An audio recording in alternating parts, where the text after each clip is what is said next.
الإنسان لما بيكبر إنه يعيش تحت ضغط نفسي كبير وطويل بيطلع طبع ما بيشبهوش خالص. جهازك العصبي بيتعب وبيرهق، ودي حاجة طبيعية جدا لأي حد عايش في ضغط عصبي بقاله فترة كبيرة.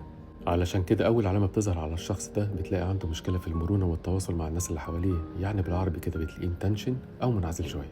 وممكن تتفاجئوا إن بقى بني آدم عدواني شوية هو أساسا مسالم، أو اتحول لشخص قاسي وهو راجل طيب. الانفعالات المفاجئة، السكوت الطويل، أو حتى الانهيارات مش شرط تكون علامة على قلة الأدب. أوقات بتكون تعبير عن دماغ مرهق عشان عايز يوزن حياته، أو جسم مش قادر يحارب في سكوت تاني أكتر من كده. لو سمحت ما تحكمش على إنسان في لحظة ضعف. الضعف أوقات ما بيكشفش حقيقة، أوقات بيكشف الحاجة اللي البني آدم ده عمال يستحملها بقاله فترة كبيرة. هين لين صادق حسن النية تكسب كتير. فكروا في كلامي تاني، ويا ريت ندعم المحتوى المحترم ان احنا نعمل له لايك وشير، ورأيكم هو اهم حاجة بتتكتب في الكومنتات.